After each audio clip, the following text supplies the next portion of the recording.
October. This is my favorite month of the year because I can get spooky and it's socially acceptable. It's also my favorite time of the year to put on a costume like so and maybe summon a few horrifying demons. You know, the usual Friday stuff. So back when I was in 6th grade, we used to play this game called Charlie Charlie. It was a game where you could apparently talk to a ghost or a demon sort of thing, and all you need are some suspiciously convenient school supplies. Now you might be asking why a bunch of 6th graders would want to play with a demon. Well, your answer? We're 6th graders. Demons may be from hell, but we're from a special kind of hell. But back to the game, you usually just begin with asking, Charlie, Charlie, are you here? And if it goes to yes, then he's here. And then you can ask him questions like, are ghosts real? I don't remember if he answered that or not. And besides, I think that's a whole lot of a better question to ask than some of the things my classmates asked.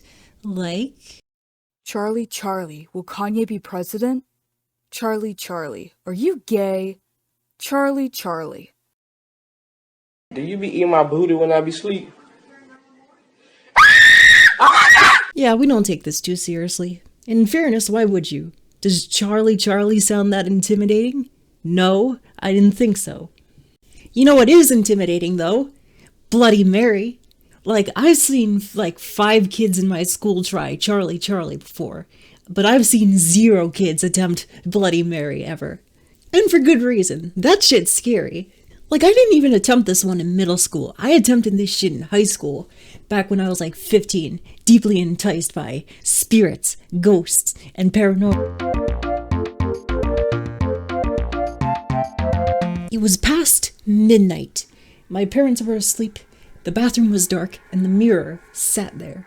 So I went up to it, mustered up my courage, and said, Bloody Mary. Bloody Mary. Oh, fuck, am I gonna get murdered if she's real or not? She didn't show up. And in hindsight, that's a good thing. There's one more I've tried, though, and unlike Mary, you have a reason to try it? The mystifying oracle, the Ouija board. It's a little like Charlie Charlie in that you can talk with a spirit, only you're not just exclusively talking with Charlie, you can talk with a wide variety, from benign to possibly malevolent. How lovely. In fact, there is a particularly infamous one associated with it by the name of Zozo. With many stories starting from about how people think they're talking to one of their dead relatives, only until they question it further, they find out that this is actually Zozo, Zozo, Zozo, as the planchette would frantically move from Zo to Zo. And although stories like that are not exactly rare, the oldest known one goes back to about 200 years ago, in Le Dictionnaire Infernal by Jacques Collin de Plancy in 1818. Recounts the tale of a girl possessed by 3 demons, one of which, named Zozo, needing an exorcism performed by a priest, and ending with the demons leaving her body, but the windows in the room all shattering when they leave. That's about all you need to know about the Ouija board. And that you could buy these at Toys R Us at one point. In fact, I think if you're in Canada, you still can buy these there. You're also not supposed to play alone, because apparently you will get possessed. So why not bring a friend along? And for the sake of the story, I'll call them Artemis. We got all set up at Artemis's place one Saturday afternoon.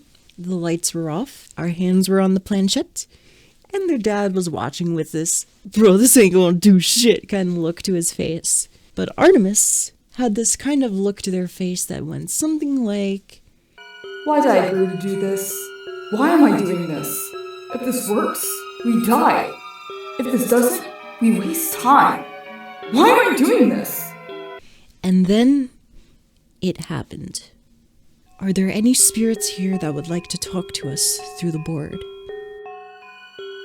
One eternity later. Are there any spirits Didn't we ask that 7 times already? So yeah, by the way, if I sound like Squidward, it's because I'm recovering from a sickness, and while I'm almost done, I don't have to sound like your chain smoker aunt anymore.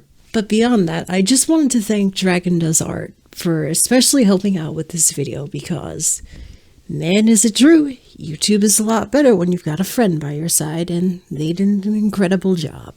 Truly. And like, while I had to cut the fact that they played the part of my friend who was actually the smart kid in school, and the fact that I would mention the Midnight game here, but that game terrified me and I never played it.